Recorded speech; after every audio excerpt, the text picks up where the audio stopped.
Quiero que a partir de ahora tu pensión se deposite directamente en mi cuenta.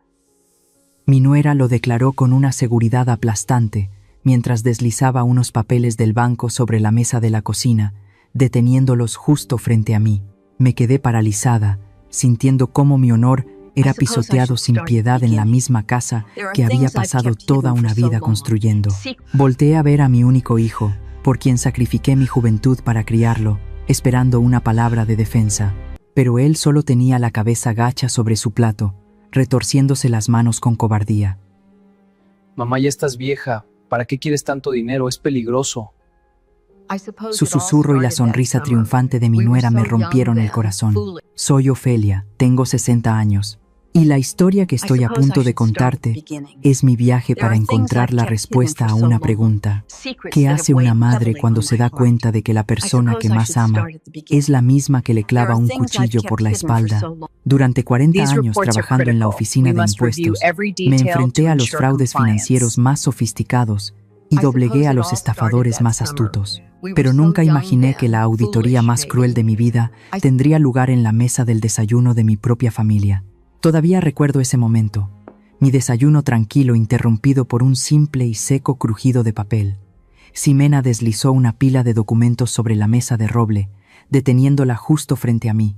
Mi nuera se acomodó el cabello. Sus ojos, meticulosamente delineados, me miraron fijamente, sin ocultar su descaro. Quiero que a partir de ahora tu pensión se deposite directamente en mi cuenta. Su frase cayó, fría y afilada como un bisturí. No grité de sorpresa, solo miré de reojo a mi lado. Bruno, mi único hijo, estaba encogido. Tenía la cabeza gacha sobre el plato de tacos a medio comer, retorciéndose las manos. No se atrevía a mirarme. Su silencio dolía más que las palabras de su esposa. Tomé los papeles. Con 40 años de experiencia en la oficina de impuestos, solo necesité unos segundos para entender el contenido de esas líneas apretadas. Un poder notarial total. Si firmaba, toda mi pensión y mis ingresos por asesorías financieras irían directamente a sus bolsillos. Querían convertirme en una indigente en mi propia casa. Miré a mis 2 hijos por última vez. Busqué un atisbo de duda en Bruno, una pizca de remordimiento en Ximena, pero no había nada, solo la mirada calculadora de mi nuera y la espalda encorvada por la cobardía de mi hijo.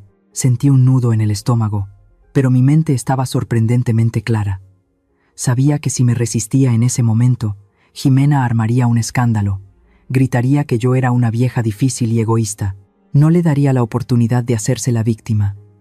Contuve un largo suspiro, relajé los músculos de mi cara, sonreí, una sonrisa amable, resignada, justo lo que esperaban de una madre anciana y débil. Está bien, si lo consideran necesario. Lo dije con ligereza, saqué mi pluma y firmé al final de la línea. El nombre Ofelia apareció, decidido. Ximena arrebató el papel en cuanto solté la pluma. Sus ojos brillaron. Esbozó una sonrisa de satisfacción que me dio escalofríos. Deberías haber hecho esto antes, mamá. Solo queremos administrarlo por ti para que estés segura, dijo con un tono falsamente dulce, y luego se apresuró a levantar a Bruno. Salieron corriendo como si temieran que cambiara de opinión.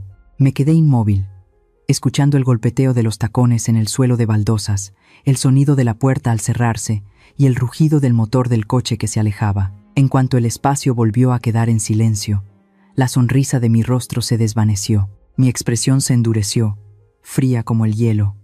La amabilidad fingida de hace un momento se había ido con ese coche. Ahora, en esta cocina solo quedaba Ofelia, una mujer de acero que se había enfrentado a los fraudes financieros más sofisticados. Me levanté y fui directamente al teléfono fijo. Era hora de hacer un ajuste de cuentas con esta vida. Marqué el número del administrador del lujoso penthouse en Polanco, donde ellos vivían opulentamente con el sudor de mi frente. Cancele el contrato de alquiler de inmediato. Soy Ofelia. Declaro que dejo de pagar desde este mismo instante. Al otro lado de la línea balbucearon, pero colgué de inmediato. No necesitaba dar explicaciones. A continuación, llamé a la compañía de electricidad, a la de agua y a la de internet. Mi voz era firme, cada palabra pronunciada con claridad y frialdad. Corten todos los servicios en la dirección de ese apartamento. Esta misma tarde. La última llamada fue al banco. Bloqueé. la tarjeta de crédito adicional a nombre de Bruno. Cancele todas las órdenes de pago automático, de inmediato. Después de que el empleado del banco lo confirmó, colgué el teléfono. El clic seco resonó. Hecho. Acababa de cortar con mis propias manos el sustento de los parásitos que eran mis propios hijos. Mi corazón dolía, como si alguien lo estuviera estrujando, pero sabía que era la única manera. Mi indulgencia había creado monstruos, y ahora yo misma tenía que destruirlos. Comencé a recorrer la gran casa en la que había vivido durante 40 años. Abrí un armario y saqué grandes sábanas blancas. Fui a cada uno de los muebles que guardaban recuerdos. El sofá de terciopelo, el viejo piano, la enorme mesa del comedor. Cubrí todo con las sábanas blancas. Cada sábana que caía era como amortajar un pasado que había muerto. La casa se fue sumiendo en un blanco fúnebre y frío. Entré en mi habitación y solo saqué una pequeña maleta marrón desgastada. Metí algo de ropa esencial, la carpeta con los documentos más importantes de la propiedad y un pequeño portarretratos de mi esposo. Acaricié suavemente su sonrisa a través del cristal. Perdóname. Tengo que irme para enseñarle a nuestro hijo a ser un hombre. Cerré la cremallera de la maleta. El sonido se alargó, doloroso, en el silencio. Salí por la puerta principal, agarrando con fuerza el manojo de llaves. Metí la llave en la cerradura y le di 2 vueltas decididas. El sonido de los cerrojos al encajar resonó, poniendo fin al libre acceso de cualquiera, incluido mi hijo. Un taxi rosa y blanco me esperaba frente a la puerta. Llevé la maleta al coche, sin mirar atrás ni una sola vez. Temía que si miraba, la debilidad de una madre me detendría. El atardecer caía, tiñendo de rojo todo el cielo. Me senté en el asiento trasero, le di la dirección al conductor y apoyé la cabeza en la fría ventanilla. El coche se puso en marcha, dejando atrás la casa que se hundía gradualmente en la oscuridad. El taxi me llevó a través de las concurridas calles de la Ciudad de México. La luz amarillenta de las farolas se filtraba por la ventanilla, manchando mis manos arrugadas que descansaban sobre mis rodillas. Miré hacia afuera y vi los puestos de tacos en la acera echando humo. Vi a las parejas abrazándose bajo los aleros desconchados. El paisaje pasaba a toda velocidad, arrastrando mi mente de vuelta al pasado, a los días viejos cubiertos por el polvo del tiempo. Recordé a Bruno, no al hombre cobarde que acababa de sentarse con la cabeza gacha en la cocina, sino al Bruno de hace 30 años. En aquel entonces, mi esposo acababa de fallecer. Yo, una joven viuda, abracé a mi hijo de 3 años y juré ante la foto de mi esposo que lo criaría para que fuera un hombre de bien. Recuerdo las tranquilas mañanas de domingo, cuando las campanas de la iglesia resonaban por todo el vecindario. El pequeño Bruno, con su ropa planchada, su manita perdida en la mía, siempre levantaba sus grandes ojos oscuros para mirar a su mamá, preguntando con su vocecita sobre los ángeles pintados en el techo de la catedral. «Mami, cuando sea grande, ¿seré un ángel para protegerte?» Esa frase inocente fue una vez mi motivación para luchar contra el mundo entero. Me lancé al trabajo en la oficina de impuestos como una polilla a la llama. Me hice amiga de los números fríos, de los expedientes gruesos, de las noches en vela para ganar cada peso limpio y criar a mi hijo. Rechacé todas las propuestas, todas las oportunidades de rehacer mi vida, solo por miedo a que mi hijo se sintiera desplazado. Lo hice todo, para obtener ¿qué? El recuerdo se tiñó de un tono oscuro cuando apareció Jimena. Hace 5 años, Bruno trajo a Jimena a casa para presentarla. Debo admitir que era muy hermosa. Cabello castaño y ondulado, labios rojos y una forma de hablar dulce como la miel. Pero desde el primer momento en que nuestras miradas se cruzaron, mi instinto de auditora me lo advirtió. Sus ojos eran huidizos. Nunca miraban a nadie directamente por más de 3 segundos. Me miraba a mí, pero sentía que estaba tasando las joyas que llevaba puestas o las antigüedades del salón. La tragedia no llegó de golpe, sino que se fue infiltrando en mi casa poco a poco, como el moho que crece en la temporada de lluvias. Recuerdo la primera vez que descubrí el secreto de mi nuera. Fue una tarde que volví del trabajo más temprano de lo habitual. Vi a Jimena hablando a escondidas por teléfono en un rincón del jardín. Su tono era de pánico, de súplica. Cuando me vio, se sobresaltó tanto que se le cayó el teléfono. Lo recogí y vi un mensaje de amenaza de unos cobradores de deudas. Juego. Mi nuera era adicta a las cartas. En ese momento, Debería haberla arrastrado frente a Bruno, debería haber aclarado las cosas, pero no lo hice.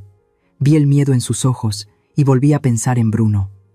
Mi hijo amaba a su esposa ciegamente. Si supiera la verdad, su corazón se rompería. Y luego el honor de la familia, los chismes de los vecinos. Todos esos miedos invisibles me convirtieron en cómplice. Saqué dinero de mis ahorros en secreto. Me reuní con los prestamistas en un café cutre de las afueras para pagar la deuda de mi nuera. Sálveme solo esta vez, mamá. Juro que me portaré bien. Seré una buena hija para usted toda la vida. Ximena se arrodilló a mis pies, jurando entre lágrimas. Y yo, una anciana que anhelaba una falsa paz, le creí. Pero la codicia humana es un saco sin fondo. Mi concesión no la hizo agradecida. Solo la llevó a verme como un cajero automático andante, una vieja tonta y fácil de manipular. Las comidas familiares se convirtieron gradualmente en una tortura. Yo me sentaba a la cabecera de la mesa, pero me sentía invisible. Hablaban entre ellos de viajes de lujo, de ropa de marca, ignorando por completo mi presencia. Solo se dirigían a mí cuando necesitaban pagar alguna factura, o cuando Bruno necesitaba dinero para cambiar de coche. Mamá, ya estás vieja. ¿Para qué quieres tanto dinero? Es peligroso. Deja que nosotros nos encarguemos. Esas palabras, que al principio sonaban a preocupación, poco a poco revelaron su intención de despojarme. Me di cuenta con dolor de que Bruno, el hijo devoto de antes, se había transformado. Ya no era mi ángel guardián. Se convirtió en un hombre débil, que obedecía ciegamente a su esposa. Cada vez que me quejaba de la actitud de Ximena, Bruno lo descartaba e incluso me culpaba a mí. Mamá, no seas tan estricta. Ximena es joven, tienes que ser comprensiva con mi esposa.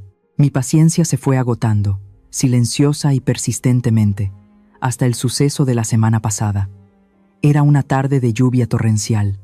Tenía gripe y descansaba en mi habitación, con la puerta entreabierta. Seguramente pensaron que dormía profundamente, o simplemente ya no les importaba mi existencia. La voz de Ximena resonó desde el salón. Tienes que decidirte, Bruno. No podemos seguir viviendo con esa vieja amargada. Si vendemos esta casa, sacaremos una fortuna. Ya tengo vista una gran oportunidad de inversión en criptomonedas. Mi corazón se encogió. Contuve la respiración para escuchar la respuesta de mi hijo. Pero, ¿dónde vivirá mamá? ¡Ay, qué tonto eres! La voz de Ximena era burlona. Ya lo investigué. Hay un asilo llamado El Ocaso en las afueras. Es un poco estrecho y cutre, pero la tarifa es ridículamente barata. Ya está vieja, senil, no necesita una casa grande. La metemos allí, así alguien la cuida, y nosotros nos quitamos un peso de encima. Hubo un largo silencio. Recé. Le supliqué a Dios que mi hijo se opusiera, que le diera una bofetada a su esposa por esa idea malvada. Pero no, solo escuché a Bruno suspirar, y luego su voz apagada, llena de resignación. Bueno, déjame pensarlo, pero hay que hacerlo con cuidado, esperar a que mamá firme el poder notarial de los bienes. En ese instante, el corazón de madre que había en mí se hizo añicos. Las esperanzas, la indulgencia, el amor que había cultivado durante décadas fueron pisoteados sin piedad por el hijo que había dado a luz. Mis lágrimas brotaron, empapando la almohada, pero ya no eran lágrimas de debilidad. Eran lágrimas que lavaban mi ceguera. Me di cuenta de que me había equivocado. Equivocada por amar de la manera incorrecta. Equivocada por usar el dinero para comprar una paz falsa. Mi bondad había alimentado a los monstruos en mi propia casa. Y esta mañana, cuando Ximena me presentó ese papel, ya no era la madre Ofelia de ayer. Mi sonrisa al firmar fue la sonrisa de despedida a ese amor maternal insensato. Señora, hemos llegado. Son 85 pesos en total. El anuncio del taxista me sacó de golpe de mis amargos recuerdos. Parpadeé, volviendo a la realidad. Frente a mí estaba la familiar casa de color amarillo mostaza de Celia, mi mejor amiga, reposando tranquilamente bajo una bugambia vibrante. Pagué y bajé mi pequeña maleta. De pie frente a la puerta de roble tallada con un sol, respiré hondo para calmarme y llamé. 3 golpes secos y rítmicos. La puerta se abrió casi al instante. Celia, con su pelo canoso recogido en un moño y un delantal todavía manchado de harina, me miró fijamente. Miró la maleta a mis pies, y luego mis ojos hinchados. Sin necesidad de una sola palabra, Celia me hizo entrar y me abrazó con fuerza. En sus cálidos brazos con olor a vainilla, la coraza que había intentado construir se derrumbó. Sentada en su acogedora sala de estar, con una taza de té de manzanilla caliente, se lo conté todo. Le conté sobre el poder notarial, sobre mi sonrisa falsa y sobre las llamadas telefónicas que cortaron toda ayuda. Celia escuchaba, con el ceño fruncido de indignación. Me apretó la mano con fuerza y dijo con determinación: «Ofelia, hiciste lo correcto. Si fuera yo, los habría echado de casa hace mucho tiempo. No te ablandes ahora». El apoyo de Celia fue como un bálsamo para mi corazón. Asentí, dejando la taza de té sobre la mesa. Era hora de dar el paso más audaz y peligroso de mi plan. Abrí mi cartera y busqué en un compartimento secreto una tarjeta de visita amarillenta. En ella solo había un nombre: El Tiburón, junto con un número de teléfono. Era el apodo del jefe de una red de prestamistas del mercado negro, a quien había tenido que ver en varias ocasiones para saldar las deudas de Ximena. Celia miró la tarjeta, horrorizada. Intentó detenerme, pero le hice un gesto para que confiara en mí. Marqué el número. Los tonos de llamada sonaban largos y fríos. ¿Quién habla? Una voz ronca y grave resonó al otro lado. «Hola, soy Ofelia, la mujer que suele pagar las deudas de la joven Ximena», dije, tratando de mantener mi voz tan tranquila como si estuviera negociando un contrato de auditoría. Al otro lado de la línea se rieron con desdén. «Ah, señora Ofelia, tiempo sin verla. Su nuera se metió en problemas de nuevo. ¿Cuánto va a pagar esta vez?» «No», lo interrumpí. Mi voz se endureció. «Esta vez no pagaré ni un centavo. Se me acabó el dinero». «¿Entonces me llama para bromear?» Su voz empezó a sonar amenazante. «Le llamo para ofrecerle una oportunidad de cobrar su deuda», dije rápidamente, con el corazón latiéndome en el pecho. «Esta noche, mi hijo y mi nuera irán a mi casa». «Seguro que irán. No hay nadie en casa, pero en la caja fuerte del dormitorio y en las antigüedades del salón hay mucho valor. Vayan allí y cobren. Les doy permiso para entrar». Hice una pausa, tragué saliva y añadí la condición clave. «Pero recuerden bien esto. Les abro la puerta para que cobren una deuda, no para que cometan un asesinato. No pueden hacerles daño grave, solo asústenlos. Si se pasan de la raya, llamaré a la policía con todas las pruebas que tengo de sus actividades». El tiburón guardó silencio por unos segundos y luego soltó una carcajada. «De acuerdo, vieja. Una propuesta interesante. Me gusta su forma de trabajar. Estaremos allí en un momento». Colgué. Mi mano que sostenía el teléfono estaba empapada en sudor frío. ¿Qué acababa de hacer? Acababa de abrir la jaula del tigre para atraer a mis propios hijos. Pero sabía que con gente como Ximena, los sermones morales no funcionaban. Solo el miedo más absoluto podría hacerla entrar en razón, o al menos revelar su verdadera naturaleza. Celia trajo su tableta y me ayudó a conectarme al sistema de cámaras de seguridad de mi casa. Las dos ancianas de pelo cano nos sentamos juntas, con los ojos pegados a la pantalla, tan tensas como si estuviéramos viendo una película de suspense. La pantalla mostraba una imagen en blanco y negro de la sala de mi casa. Todo estaba en silencio. Las sábanas blancas que cubrían los muebles parecían fantasmas acechando en la oscuridad. Pasó 1 hora. Luego, 2. Cerca de las 9 de la noche, tal y como había predicho, un coche familiar entró a toda velocidad en el patio, frenando bruscamente y levantando una nube de polvo en la cámara exterior. Eran Bruno y Ximena. Podía imaginar su furia en ese momento. Sin luz, sin agua, sin internet en el penthouse y con las tarjetas de crédito bloqueadas, debían estar hirviendo de rabia. No venían a visitarme, sino a interrogarme, a descargar su ira sobre esta vieja madre. Se bajaron del coche, cerrando las puertas de un portazo. Ximena caminaba con aire agresivo, gesticulando salvajemente, su boca seguramente soltando maldiciones, aunque la cámara no podía captar el sonido con claridad a esa distancia. Bruno la seguía dócilmente, con la linterna del teléfono iluminando el camino. Se acercaron a la puerta principal. Bruno intentó meter la llave, pero se dio cuenta de que la puerta no estaba cerrada con cerrojo. La había dejado abierta a propósito antes de irme, como una invitación a la muerte. La puerta de roble se abrió de par en par. Mis 2 hijos irrumpieron en la casa. En la pantalla de la cámara del salón, vi a Bruno buscar a tientas el interruptor de la luz. El candelabro de cristal se encendió. La habitación resplandeció, revelando las fúnebres sábanas blancas y a los invitados no deseados que esperaban. Mi corazón pareció detenerse. Sentado cómodamente en el sofá de terciopelo en medio de la sala estaba el tiburón. Llevaba un traje negro brillante, una gruesa cadena de oro al cuello, y su rostro lleno de cicatrices mostraba una sonrisa siniestra. A cada lado, dos de sus secuaces tatuados estaban de pie con los brazos cruzados, como dos estatuas guardianas. Vi a Jimena detenerse en seco. A través de la borrosa pantalla, pude ver sus ojos abiertos de par en par, su boca abierta de puro terror. El bolso que llevaba en la mano cayó al suelo. Bruno se encogió, retrocediendo rápidamente para esconderse detrás de su esposa por puro reflejo. La cobardía de mi hijo se mostró clara y nítida, dolorosamente nítida. El sistema de audio de la cámara captó las voces, aunque con algo de estática e interferencia. «Bienvenidos a casa». La voz de El Tiburón retumbó en la espaciosa habitación. «Su madre me ha autorizado a venir a cobrar la deuda. Escuché que hoy es el día en que toman posesión de sus bienes, ¿verdad? Pues páguenme ahora mismo».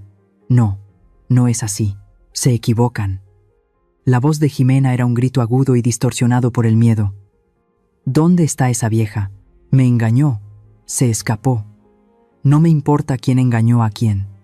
El jefe se levantó y caminó lentamente hacia Jimena. «Solo sé que el pagaré tiene tu firma, y hoy no me iré con las manos vacías». Jimena retrocedió, tropezó con la pata de una mesa y cayó al suelo. Gritaba y lloraba, señalando a todas partes. «Bruno, haz algo. Llama a la policía. Sálvame». Pero Bruno solo se quedó allí, temblando como una hoja seca en la tormenta, balbuceando palabras ininteligibles. Los dos secuaces se acercaron, comenzaron a registrar su bolso y le quitaron el reloj a Bruno. Cerré los ojos, sin atreverme a seguir mirando. En mis oídos, los gritos de mi nuera y las súplicas patéticas de mi hijo se mezclaban en una sinfonía de caos. Mis manos se aferraban a los reposabrazos del sofá de Celia. Mis uñas se clavaban en la tela. Celia me dio una suave palmada en el hombro y susurró: «Hiciste lo correcto, Ofelia. Hiciste lo correcto». Mi corazón latía con fuerza, una mitad sintiendo la satisfacción de la justicia cumplida, pero la otra mitad doliendo como si alguien la estuviera estrujando. Me pregunté, ¿estaba siendo demasiado cruel con mi propia familia? ¿O era esta la única medicina amarga que podía curar la enfermedad de la ingratitud? En mi situación, hubieran elegido seguir soportando en silencio, o también habrían tendido una trampa tan dolorosa como esta. Por favor, díganme lo que piensan en los comentarios, para saber que no estoy sola en esta noche oscura. Los días posteriores a esa noche tormentosa, seguí refugiada en la tranquila casita de Celia. Mi casa se había convertido en una ruina fría y desolada, con las puertas y ventanas cerradas, sumida en la oscuridad. Pero a través de la pantalla en blanco y negro de las cámaras de seguridad conectadas a mi teléfono, sabía que la tormenta no había pasado del todo. Solo estaba cambiando de dirección. Me senté junto a la ventana, jugueteando con una taza de café ya fría, escuchando las noticias que mis amigas comerciantes del mercado viejo me contaban por teléfono. La red de información de las amas de casa mexicanas es más rápida y precisa que la radio. «Ofelia, están en un estado lamentable». La voz de la carnicera retumbaba en el teléfono. Vi a ese Bruno y a su esposa caminando por las afueras de la ciudad. El coche de lujo se lo llevaron los matones. Dicen que los prestamistas los desplumaron por completo, desde el reloj y los anillos de boda hasta las cadenas de oro. Escuchaba con el corazón encogido. La satisfacción de ver a los malvados castigados dio paso rápidamente a una amarga tristeza. Bruno, el hijo que había cuidado como a un tesoro, ahora se escondía en algún motel de mala muerte, donde las sábanas probablemente estaban amarillentas y olían a cloro barato. Pensé que después de esta dolorosa caída, cuando se quedaran sin nada y humillados, Jimena se asustaría y dejaría en paz a mi hijo, o al menos se arrepentirían y volverían a pedir perdón a su madre. Pero había subestimado el descaro de mi nuera. Una bestia acorralada no se rinde dócilmente, sino que ataca con más ferocidad que nunca. Todo comenzó una sombría mañana de jueves. Decidí ir al mercado cerca de la casa de Celia a comprar algunas verduras y flores frescas. Necesitaba un poco del aire mundano de la vida cotidiana para disipar la opresión en mi pecho. El mercado de San Juan estaba tan ruidoso y animado como siempre. El olor a cilantro, a chiles asados, mezclado con el de la fruta madura, creaba el aroma característico de las calles de México. Me subí el chal de lana para cubrirme la mitad de la cara, tratando de caminar rápido, pero hoy, el ambiente en el mercado era extraño. Normalmente, al verme, los vendedores conocidos me saludaban con la mano y me preguntaban por mi salud, pero hoy, las risas y las conversaciones se silenciaron de repente a mi paso. En su lugar, había miradas furtivas y curiosas. Sentí un escalofrío recorrer mi espalda, y no era por el viento. Me detuve frente al puesto de frutas de la señora Marta, donde solía comprar naranjas para hacer jugo. Sonreí, a punto de saludarla, pero Marta se dio la vuelta rápidamente, fingiendo estar ocupada arreglando las manzanas. Su evasión era obvia.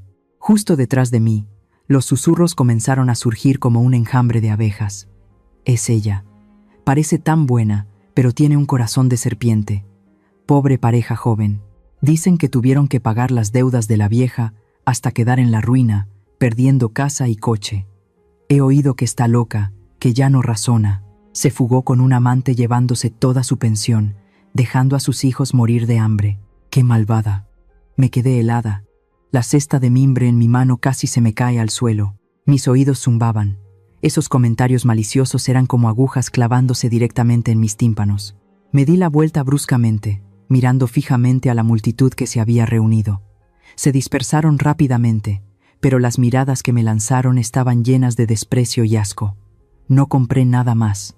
Salí del mercado tambaleándome, con el corazón latiéndome como si fuera a estallar.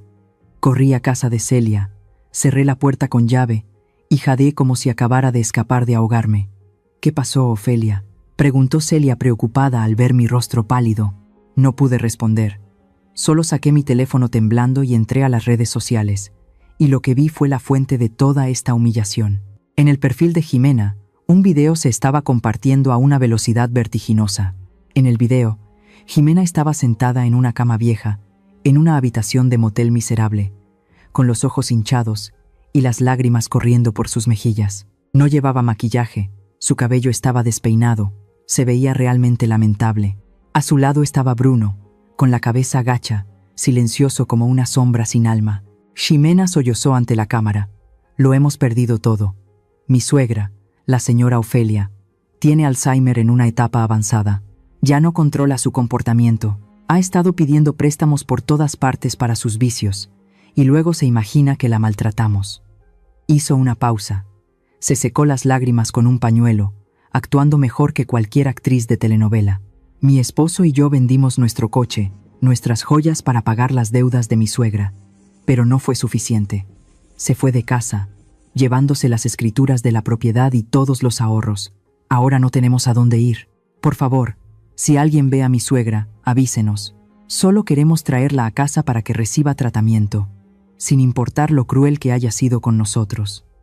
Debajo del video había miles de comentarios de compasión de los internautas. Me insultaban, me llamaban vieja bruja, loca, la peor madre del mundo. Dejé caer el teléfono en el sofá. Un sentimiento de indignación me subió por la garganta, amargo. Así que este era su plan. Ximena no solo quería mi dinero, quería destruir el honor que había construido toda mi vida. Me estaba convirtiendo de víctima a culpable a los ojos de la sociedad. Y lo que es más aterrador, estaba usando la enfermedad de la vejez, algo que todos temen, como un arma para atacarme.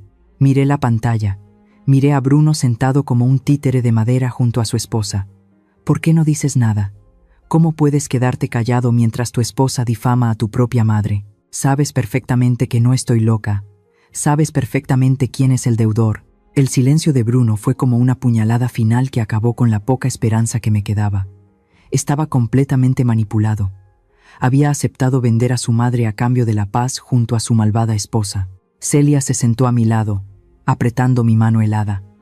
Ella también había visto el video, su rostro enrojecido de ira. «Ofelia, tenemos que desmentirlo. No puedes dejar que te calumnie así». «¿Desmentirlo cómo?». Reí amargamente. Las lágrimas rodaban por mis mejillas. ¿Quién me va a creer ahora? ¿Una anciana que se ha fugado de casa contra una joven y hermosa nuera que llora desconsoladamente? A la opinión pública siempre le gustan estas historias dramáticas. Sentí como si una enorme roca me aplastara el pecho. El aire a mi alrededor se espesó. Ximena estaba preparando el terreno para una conspiración mayor. El hecho de que difundiera la noticia de que había perdido la memoria, de que estaba loca, seguramente no era solo para ganarse la simpatía. Quería despojarme de mi capacidad legal. Si la sociedad y la ley creían que había perdido mi capacidad de actuar, entonces mi firma, mis palabras, no tendrían ningún valor. Y entonces, la tutela, junto con todos mis bienes, recaería automáticamente en mi único pariente, Bruno y Ximena. La bestia acorralada había lanzado su golpe más venenoso. No me mordió la mano. Me mordió directamente la dignidad y mi derecho como ser humano. Me levanté, caminando de un lado a otro en la estrecha sala de estar. La ansiedad inicial se convirtió gradualmente en una ira contenida. No podía permitirme caer. El cielo de la Ciudad de México esta mañana estaba cubierto de un gris plomizo. Nubes negras se arremolinaban sobre el techo de la iglesia, anunciando la llegada de un aguacero tropical. El aire húmedo se colaba en la sala de Celia, trayendo consigo una opresión indescriptible. Estaba tejiendo una bufanda de lana, tratando de encontrar paz en el movimiento rítmico de las agujas, cuando sonó el timbre. El sonido, claro y agudo, hizo que mi corazón diera un vuelco. A mi edad, y en mi situación de fugitiva, cualquier ruido inesperado se convierte en una amenaza. Celia fue a abrir la puerta. La escuché intercambiar unas palabras con un hombre desconocido. El tono era formal, serio. «Ofelia, te buscan». Celia regresó, con expresión preocupada. Detrás de ella, un oficial de la corte con un impecable uniforme azul oscuro. Entró, sin un movimiento de más.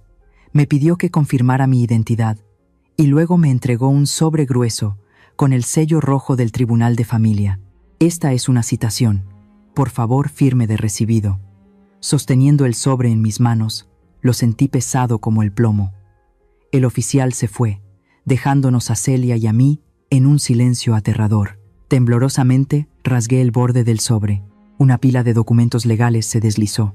Comencé a leer. Cada línea, cada palabra danzaba ante mis ojos, cruel y afilada.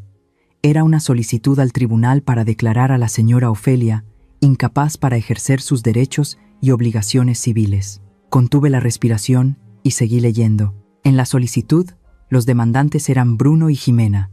Como únicos parientes, solicitaban al tribunal que se les concediera la tutela total sobre mis bienes y mi persona. La razón que daban estaba escrita con palabras floridas pero venenosas. Para proteger a una madre anciana en estado de peligro debido a su deterioro cognitivo. Junto a la solicitud había un certificado médico. Mis ojos se nublaron al ver el diagnóstico. Alzheimer en etapa avanzada, con síntomas de paranoia y pérdida de control del comportamiento. El firmante era el doctor Simón Aguirre. ¿Simón Aguirre? Rebusqué en mi memoria. Nunca había conocido a nadie con ese nombre. Nunca había puesto un pie en su consultorio. Esto era una falsificación descarada. Un trozo de papel sin valor creado para convertir a una persona completamente lúcida en una loca a los ojos de la ley. Pero lo que me rompió el corazón no fue la mentira de ese médico desconocido, ni la codicia de Ximena.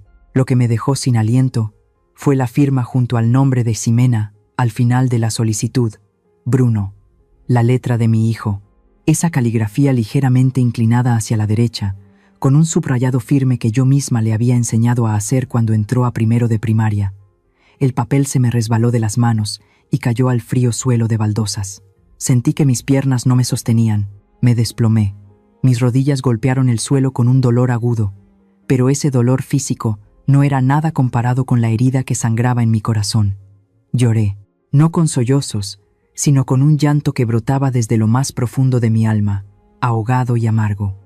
Mi hijo, el hijo que había llevado en mi vientre, el hijo por el que había sacrificado mi juventud de viuda para criarlo, ahora quería despojarme de mi derecho a ser persona. Quería convertirme en un ser sin voluntad, en una mercancía para que él y su esposa la administraran.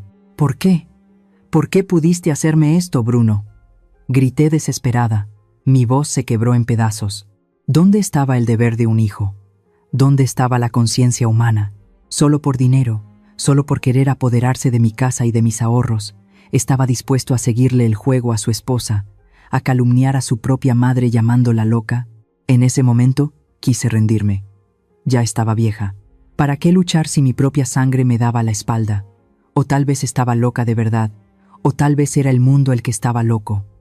Me acurruqué, sintiendo una humillación abrumadora apoderarse de mi mente, una mancha en mi honor que probablemente nunca podría limpiar, ni siquiera en la muerte. De repente, un par de manos me agarraron firmemente por los hombros y me sacudieron. «Ofelia, mírame, reacciona». La voz de Celia resonó en mis oídos, firme y fuerte. Se arrodilló a mi lado, levantando mi rostro bañado en lágrimas. ¿Vas a rendirte así? ¿Vas a dejar que esa arpía y tu hijo débil se salgan con la suya? Celia me miró directamente a los ojos. Su mirada ardía. Ofelia, recuerda. ¿Quién eres? Eres Ofelia, la legendaria jefa de contabilidad de la Oficina de Impuestos, la mujer que hacía que los directores fraudulentos bajaran la cabeza y confesaran con solo levantar una ceja. No eres una vieja senil, no tienes Alzheimer, tu mente está más lúcida que la mía y la de ellos juntas. Cada palabra de Celia fue como un cubetazo de agua fría en mi cara, me hizo despertar. No dejes que ganen, Ofelia. Si te derrumbas ahora, morirás en ese asilo miserable al que planean enviarte. Levántate. Miré a Celia y luego a la citación que yacía en el suelo. Vi el nombre de Jimena, vi la firma de Bruno. En ese momento, sentí como si el mundo entero se derrumbara a mis pies. El dolor no era por perder dinero, sino porque ese papel estaba firmado por el mismo hijo, cuyos primeros pasos había celebrado. ¿Hay algún dolor más grande que ser traicionado y pisoteado en tu amor propio por la persona que más amas? Realmente espero que ninguno de ustedes tenga que probar este amargo sabor. Pero si alguna vez lo han hecho, por favor, compartan conmigo en los comentarios cómo lo superaron cuando la confianza se hizo añicos. Me levanté, alisando las arrugas de mi ropa, fui al baño y me eché agua helada en la cara para lavar las lágrimas de debilidad. Cuando levanté la vista al espejo, la mujer anciana y afligida de antes había desaparecido. Mis ojos ya no estaban hinchados por la autocompasión, sino que brillaban con la mirada afilada de mis años en la oficina de impuestos. En el pasado, mis subordinados me llamaban en secreto la jefa, porque nunca dejaba pasar ninguna irregularidad, por pequeña que fuera. Hoy, la jefa había vuelto. No me sentaría a esperar la muerte. Iba a llevar a cabo la auditoría más importante de todas, la auditoría de mi propia vida. Celia, coge tu abrigo. Tenemos trabajo que hacer, dije brevemente. Luego abrí mi maleta, saqué mi libreta y mi pluma de siempre. La contraofensiva había comenzado. Nuestro primer destino fue el Banco Central de la ciudad. Al entrar en el gran vestíbulo con una ráfaga de aire frío, fui directamente al mostrador de servicios VIP, el que solía frecuentar antes de jubilarme. Hola, quiero solicitar un estado de cuenta detallado de todas mis cuentas de los últimos 5 años. Cada transacción, cada transferencia, hasta el último centavo. La empleada, al ver mi actitud decidida, se puso a trabajar de inmediato. 30 minutos después, tenía en mis manos un grueso fajo de papeles. Celia y yo nos sentamos en una mesa y comenzamos a revisar cada número. Los números no mienten. Son los testigos más contundentes. Mira esto, Celia. Señalé con la punta de la pluma una transacción recurrente mensual. El día 5 de cada mes, 25,000 pesos transferidos al dueño del apartamento de Polanco. El día 15 de cada mes, pago de la tarjeta de crédito de Bruno, un promedio de 30,000 pesos. Pasé las páginas siguientes. Dinero para comprar un coche, dinero para unas vacaciones en Cancún, dinero para las compras de lujo de Jimena. Todo pagado desde mi cuenta de pensión y mis ahorros. ¿Dicen que he perdido la capacidad de actuar, que no sé administrar mis bienes? Reí con amargura, golpeando el papel con el dedo. Si yo estoy loca, ¿quién los ha mantenido durante los últimos 5 años? Estos estados de cuenta demostrarán quién es el parásito y quién es el pilar económico. Guardé cuidadosamente la pila de estados de cuenta en mi maletín. Primera prueba, lista. Pero eso no era suficiente.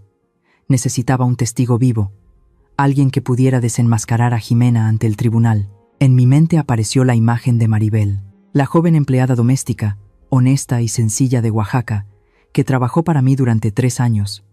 El año pasado, Jimena la despidió abruptamente, acusándola de robar un anillo de oro. Sospeché en ese momento, pero para mantener la paz en casa, me quedé callada y dejé que Maribel se fuera injustamente. Ahora que lo pienso, ese anillo seguramente fue vendido por Jimena para apostar.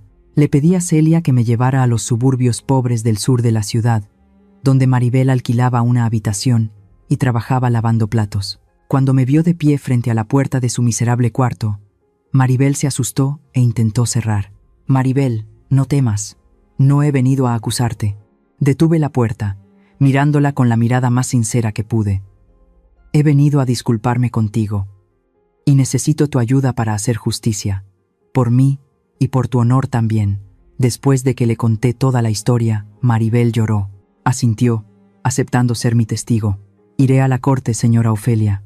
Le diré a todos cómo la trataba mal la señora Jimena y cómo llamaba en secreto a sus acreedores cuando usted no estaba en casa». Apreté la mano de Maribel. Segunda prueba, conseguida. La verdad sobre la nuera devota estaba a punto de salir a la luz. Al salir de la casa de Maribel, llamé a Saúl. Era un detective privado experimentado que había contratado en el pasado para investigar empresas evasoras de impuestos. «Saúl, necesito que investigues a alguien. El doctor Simón Aguirre. Quiero saber quién es, qué credenciales tiene y cuáles son sus relaciones sociales. Cuanto más detallado, mejor». 3 días después, Saúl me citó en un café discreto. Puso sobre la mesa un delgado expediente que contenía información letal.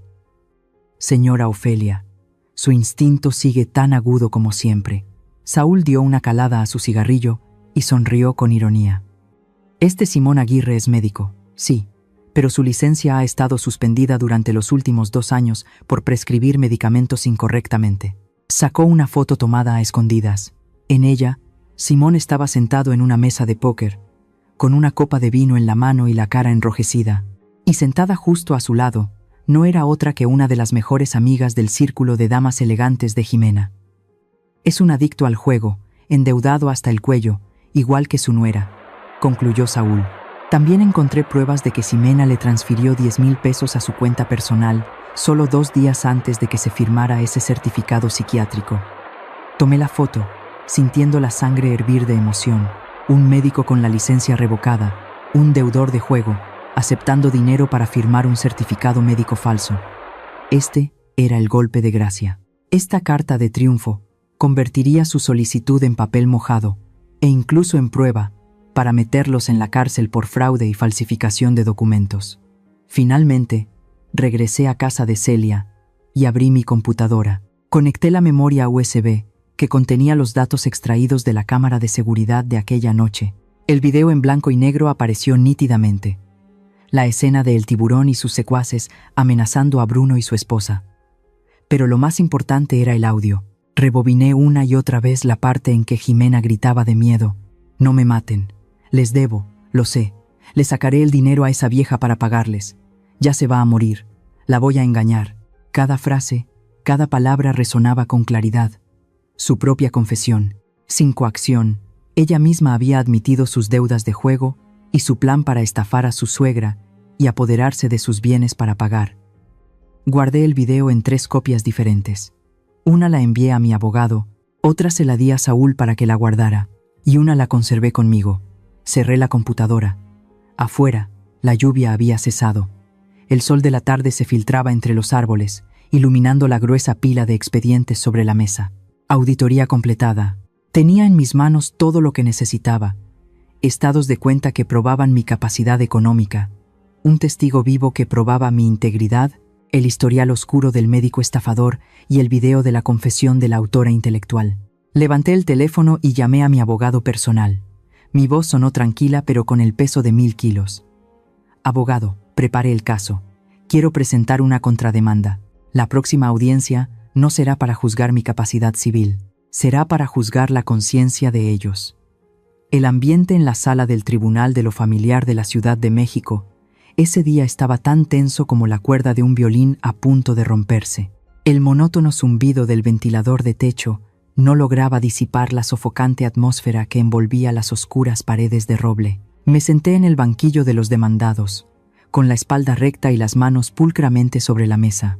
A mi lado, Mi experimentado abogado organizaba una gruesa pila de expedientes. Al otro lado, Bruno estaba encogido como un camarón cocido, con la cabeza tan gacha que su barbilla tocaba su pecho. No se atrevió a levantar la vista, ni una sola vez, para encontrarse con la mirada de su madre. Ximena era diferente. Mi nuera hoy vestía sorprendentemente recatada. Un simple vestido negro, un maquillaje pálido que revelaba un aspecto demacrado. Estaba interpretando brillantemente el papel de la nuera devota rechazada por su suegra. Federico, el abogado de Ximena, era un joven con el pelo engominado. Se levantó y caminó frente al juez con una confianza excesiva, su voz resonando con agudeza. «Señoría, mis clientes, la señorita Ximena y el señor Bruno están sufriendo enormemente. Se vieron obligados a tomar esta difícil decisión solo para proteger a su madre. La señora Ofelia, aquí presente», señaló hacia mí con una falsa compasión. «Ha mostrado graves signos de deterioro mental. Es paranoica, gasta de forma extravagante e incluso ha contraído deudas con la mafia, llevando a la familia a la ruina. El certificado médico de un prestigioso doctor lo dice todo. Suplicamos al tribunal que otorgue la tutela a sus hijos, antes de que se haga daño a sí misma». En los bancos del público se oyeron murmullos. Ximena se llevó un pañuelo a los ojos para secar lágrimas de cocodrilo. Sus hombros temblaban. El juez frunció el ceño, mirándome por encima de sus gruesas gafas, con una mirada inquisitiva. Era mi turno. Rechacé que mi abogado hablara por mí. Quería decir la verdad yo misma. Me levanté, ajustando la solapa de mi viejo pero impecable traje. No temblaba, no gritaba, no lloraba. Subí al estrado con el porte de una auditora presentando un informe financiero ante el Consejo de Administración. «Señoría», mi voz resonó, grave pero firme, silenciando el ruido de la sala. El abogado de la otra parte ha pintado un cuadro muy conmovedor, pero lamentablemente es un cuadro falso. Hoy no estoy aquí para pedir compasión. Estoy aquí para realizar una última auditoría a mi familia. Hice una seña a mi abogado. Él conectó la memoria USB al sistema de pantalla grande del tribunal. Dicen que estoy senil. Dicen que tengo deudas. Por favor, señoría, vea este video. Estas son imágenes extraídas de la cámara de seguridad de mi casa la noche del 15 del mes pasado. La pantalla se iluminó. La imagen en blanco y negro apareció nítida, pero fue el sonido lo que silenció a toda la sala. El grito desgarrador de Ximena resonó, tan agudo como un cuchillo cortando el silencio. «No me maten. Les sacaré el dinero a esa vieja para pagarles. La voy a engañar. Ya se va a morir». En el video, el rostro aterrorizado de Ximena frente al grupo de cobradores era perfectamente visible. Estaba de rodillas, suplicando y admitiendo todo su plan para apoderarse de mis bienes y pagar sus deudas de juego. Todas las miradas en la sala se volvieron hacia Ximena. Su rostro se puso pálido como el papel. Sus ojos se abrieron con horror. El abogado Federico, nervioso, intentó levantarse para objetar, pero yo continué, mi voz más fría que la sentencia que estaba por venir. Y esta es la segunda prueba. Levanté el expediente sobre el doctor Simón Aguirre. La persona que firmó el certificado de que tengo Alzheimer no es un médico ético. Es Simón Aguirre, un individuo al que se le revocó la licencia médica hace 2 años por mala praxis. Y lo que es más interesante, es un cliente habitual del casino La Fortuna, del mismo círculo que mi nuera. Aquí está el estado de cuenta bancario que muestra que Ximena le transfirió 10,000 pesos justo antes de que se presentara esta demanda. Puse el expediente sobre el escritorio del juez. El sonido del papel contra la madera fue seco. «Señoría, no estoy loca. Solo cometí un único error: confiar y consentir demasiado a mis hijos, hasta que su codicia se convirtió en un crimen». El juez tomó el expediente y lo hojeó. Su rostro se endureció. Levantó la vista hacia Bruno y Ximena con un desprecio evidente. Ximena hundió la cara en la mesa. Sus hombros temblaban, pero esta vez era un temblor de miedo real. En cuanto a Bruno, se encogió hasta parecer diminuto, como si quisiera desaparecer. El abogado Federico se desplomó en su silla, sabiendo que había perdido la partida. Ninguna excusa podría ocultar pruebas tan contundentes. La verdad había sido expuesta a la luz de la justicia. Pero, ¿por qué no sentía ninguna sensación de victoria? Pedí permiso al juez para dar mis últimas palabras. Él asintió. Dejé el estrado y caminé lentamente hacia la mesa de los acusados. Me paré frente a Bruno. La distancia era de solo unos pasos, pero parecía tan vasta como un océano. Bruno seguía sin atreverse a levantar la cabeza. Bruno. Lo llamé por su nombre. Mi voz ya no tenía la agudeza de la jefa, sino solo el cansancio de una madre anciana. Él levantó la vista lentamente. Sus ojos estaban rojos e inundados de lágrimas. Lo miré profundamente a los ojos, viendo cómo la imagen del niño inocente que me tomaba de la mano para ir a la iglesia había sido eclipsada por la cobardía y la codicia.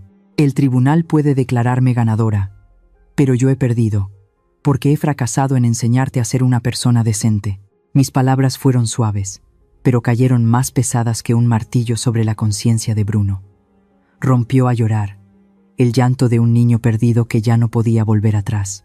Ver a mi hijo encogido en el banquillo de los acusados, sin atreverse a mirar a su madre, no me trajo ninguna gloria.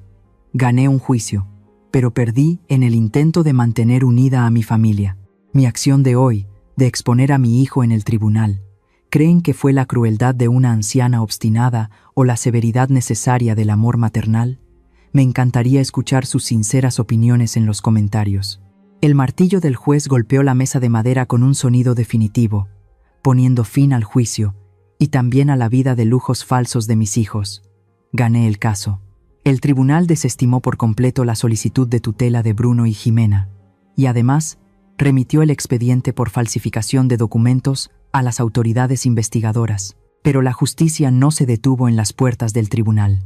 Para aquellos que siembran vientos, la tormenta llega de inmediato, implacable y sin piedad. Menos de 24 horas después de salir de la sala del tribunal, la primera ficha de dominó cayó. Jimena fue despedida.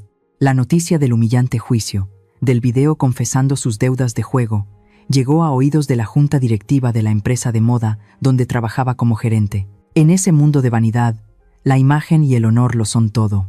Ninguna marca aceptaría a alguien involucrado en fraude legal y con lazos con la mafia como su representante.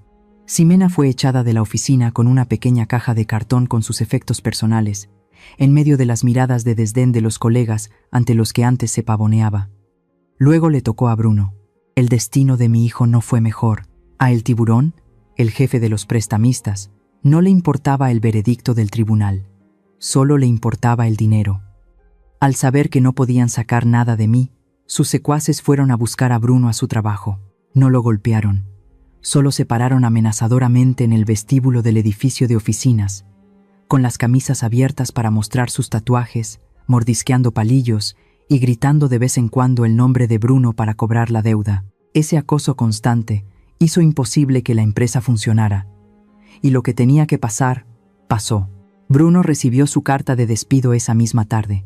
Perdieron sus ingresos, perdieron su honor, perdieron su casa y su coche. Y lo más importante, me perdieron a mí, su mina de oro. El único lazo que unía a Bruno y Jimena, el dinero, se había roto. No necesitaba presenciarlo para imaginar su caos, pero las noticias más detalladas llegaron de Celia. Mi vieja amiga tenía un sobrino que vivía cerca del miserable barrio de Iztapalapa, donde la pareja se estaba escondiendo. Esa noche llovió a cántaros. Las lluvias tropicales de México suelen limpiar el polvo, pero esa noche fue la banda sonora de una tragedia familiar. Celia me lo contó por teléfono. Su voz todavía temblaba de la emoción. Ofelia, fue horrible. Todo el vecindario escuchó sus gritos.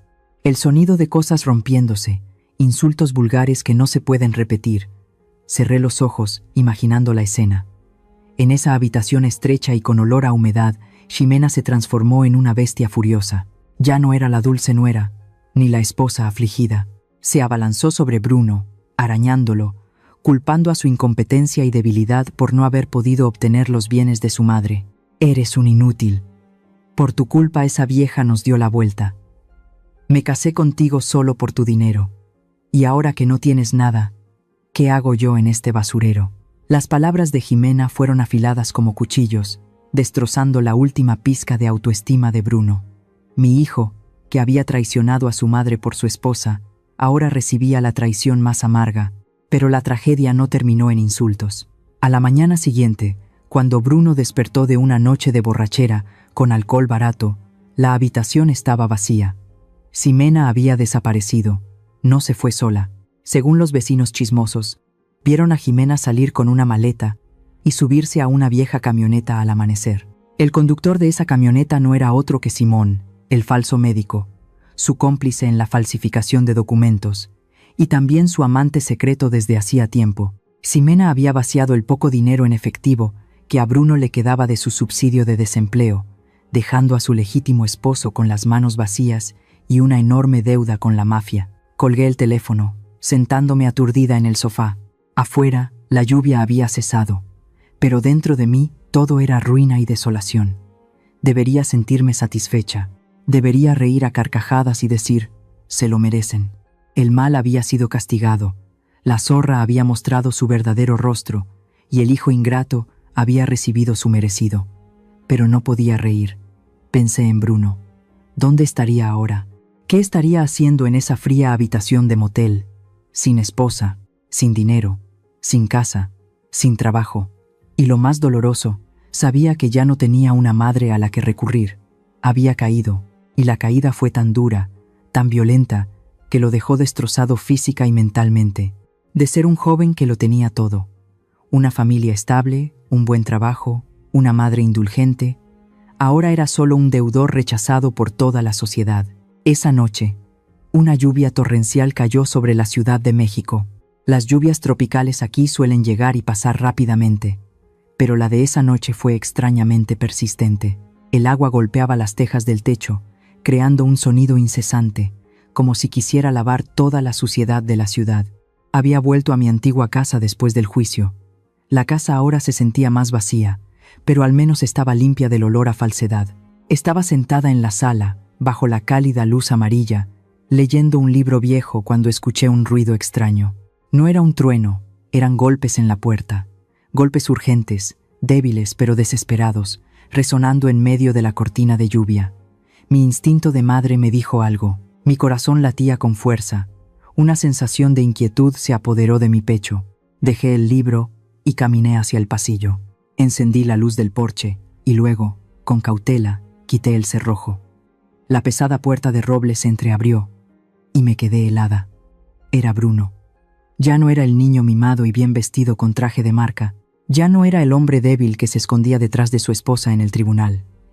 Ante mí había una figura devastada, lamentable. Estaba empapado. El agua de lluvia le chorreaba del pelo apelmazado por la cara demacrada y barbuda. Su camisa blanca, ahora amarillenta, se le pegaba a la piel delgada.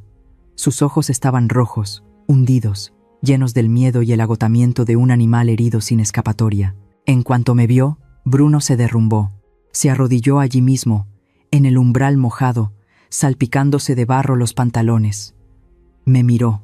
Su voz se perdió en el sonido de la lluvia. «Mamá, me equivoqué. Por favor, déjame volver a casa. Jimena me dejó. Lo perdí todo. No tengo a dónde ir. Tengo hambre, mamá». Ese mamá fue como un cuchillo afilado que se clavó directamente en mi corazón. Por un instante, el instinto maternal se apoderó de mí con una fuerza abrumadora. Quise salir corriendo y abrazar a mi pobre hijo. Quise meterlo en casa, secarlo, prepararle una sopa caliente, calentar sus manos heladas. Era el hijo que había dado a luz. No importaba el terrible error que hubiera cometido. Al verlo en ese estado, ¿qué madre no sentiría compasión? Mis pies estaban a punto de dar un paso. Mis brazos estaban a punto de abrirse. Pero entonces, la imagen de la citación judicial apareció en mi mente. La solicitud para declararme mentalmente incompetente, con su propia firma. Recordé su mirada fría mientras yo firmaba el poder notarial. Recordé las palabras de Celia y todas las largas noches que pasé en vela, preguntándome en qué me había equivocado al criarlo. Me detuve. La puerta seguía entreabierta y yo la bloqueaba. Se había levantado una barrera invisible pero sólida. Sabía que si me ablandaba en ese momento, si le abría la puerta, mataría su última oportunidad de madurar. Bruno seguiría siendo para siempre un niño grande, que correría a esconderse bajo el ala de su madre ante cualquier dificultad. Nunca aprendería a responsabilizarse de su propia vida. El dolor en mi corazón pasó de la compasión a una firme determinación. Amar a un hijo no significa protegerlo toda la vida. A veces, amar es saber ser cruel en el momento adecuado. Volví a entrar en la casa, solo por unos segundos. Cogí un paraguas negro de mango de madera resistente y un pequeño sobre que había preparado de antemano. Dentro había suficiente dinero en efectivo para alquilar una habitación modesta y comer durante un mes. Regresé a la puerta. Bruno seguía arrodillado allí, una chispa de esperanza en sus ojos al verme volver. Pensó que le abriría la puerta de par en par, pero no. Le pasé el paraguas y el sobre por la estrecha abertura. Bruno los tomó, desconcertado. Su mano temblorosa rozó la mía. Estaba helada. «Tómalo», dije. Mi voz temblaba, pero cada palabra era clara, superando el sonido de la lluvia. «Mamá, ¿no me vas a dejar entrar?», balbuceó Bruno, sus lágrimas mezclándose con el agua de lluvia que le corría por la boca. Lo miré directamente a los ojos. Respiré hondo para contener el sollozo que se me ahogaba en la garganta. «Te perdono, Bruno. Ya no estoy enfadada contigo, pero no puedo acogerte en este momento». Bruno intentó suplicar, pero levanté la mano para detenerlo. «Escúchame. Tienes 35 años. Eres un hombre adulto, con brazos, piernas y una mente sana. Esta casa es un hogar, no un refugio para el fracaso y la cobardía». Señalé el sobre en su mano. «Ahí dentro hay suficiente dinero para que vivas un mes. Es mi última ayuda. Tómalo y vete. Busca un trabajo, cualquier cosa, cargar cosas, lavar platos, limpiar, mientras sea un trabajo honrado. Usa tu propio sudor y esfuerzo para pagar tus deudas, para mantenerte a ti mismo. Pero mamá, tengo miedo». Bruno sollozó como un niño. «El miedo es necesario para crecer, hijo», dije. Mi voz se suavizó, cargada de dolor pero también de esperanza. «Te he protegido durante demasiado tiempo. Por eso has caído tan fuerte. Ahora es el momento de que te pongas de pie por ti mismo. Sin madre, sin esposa, solo tú». Lo miré por última vez. Mi mirada se suavizó pero permaneció tan firme como una roca. «Cuando hayas pagado todas tus deudas, cuando sientas que eres realmente un hombre que puede mantenerse en pie por sí mismo, vuelve y llama a esta puerta. Entonces te invitaré un té. Por ahora, vete». Dicho esto, di un paso atrás. Bruno me miró, atónito. En sus ojos había desesperación, pero en el fondo vi una chispa de comprensión. Entendió que, esta vez, su madre no cedería. Agarré el pomo de la puerta. El frío del metal se transmitió a mi palma. «Vete, hijo», susurré por última vez, y luego, con todas mis fuerzas, cerré la puerta de roble. El cerrojo sonó. Clic. El sonido fue seco, cortando la conexión entre el calor del interior y la fría lluvia del exterior, cortando la debilidad de la madre con la forzada madurez del hijo. Me apoyé contra la puerta cerrada. Mis rodillas cedieron. Me deslicé por el suelo de madera, cubriéndome la cara y llorando. Afuera, la lluvia seguía cayendo a cántaros. Escuché el sonido de pasos arrastrándose sobre la grava, lentos y pesados, alejándose cada vez más. Se había ido. Mi corazón dolía como si lo estuvieran desgarrando en pedazos. Pero en medio de ese dolor, supe que acababa de hacer lo más correcto de mi vida. Había empujado a mi hijo a la tormenta, no para que se ahogara, sino para que aprendiera a construir su propio barco. Esta sería una noche larga, para ambos, pero confío en que, después de la lluvia, mañana saldrá el sol. Ha pasado un año. El tiempo en la Ciudad de México pasa muy rápido, o quizás es porque mi alma ha encontrado la calma que los días me parecen tan tranquilos. Esta mañana, el sol, dorado como la miel, se derrama sobre el pequeño balcón de mi vieja casa. Los rayos de sol bailan sobre las macetas de geranios rojos que acabo de regar. Las gotas de agua en los pétalos brillan como esmeraldas, reflejando un cielo azul sin una sola nube. Me apoyo en la barandilla de hierro forjado, llenando mis pulmones con el aroma de la tierra húmeda y el café recién tostado que llega desde la cocina. A mis 60 años, me siento más sana y feliz que hace 10. Mi rostro, aunque con algunas arrugas más en las comisuras de los ojos, está sonrosado y radiante. Hoy es sábado. Celia pasará a recogerme. Iremos a la Plaza del Zócalo para el baile de danzón con el grupo de la tercera edad. Me he comprado unos zapatos de baile nuevos, y este vestido de flores me hace sentir joven otra vez. Tomo un sorbo de café caliente, dejando que su amargor suave y su dulzura final se disuelvan en mi lengua. Mi vida ya no está llena de números secos, ni de cálculos y estrategias, solo de libertad. Ting. La notificación de un mensaje en el teléfono interrumpe mis pensamientos. Dejo la taza de café en la mesita redonda y cojo el teléfono. En la pantalla aparece un nombre familiar, Bruno. Hace 3 meses, mi hijo y yo empezamos a comunicarnos de nuevo. No mucho, sin prisas. Solo mensajes cortos preguntando por nuestra salud. Pero hoy, me ha enviado un mensaje de voz. Dudo un segundo. Mi pulgar se desliza sobre el botón de reproducción. Me llevo el teléfono a la oreja y escucho. Hola, mamá. La voz de Bruno suena. Ya no es la voz tímida y asustada de un niño mimado. Tampoco es el tono patético y lloroso de la noche de la tormenta del año pasado. Su voz ahora suena más ronca, más cansada, mezclada con el ruido de una hormigonera y el sonido metálico de martillos de fondo. Pero en ese cansancio, escucho la solidez de la piedra. Hoy es fin de semana. Acabo de recibir mi paga semanal de la obra. Yo te he transferido 500 pesos a tu cuenta. Se detiene un momento, como si tomara aire, para reunir el valor de continuar. Sé que esta cantidad no es nada comparado con todo lo que te debo. No es suficiente para pagar una comida de lujo como las que yo solía derrochar.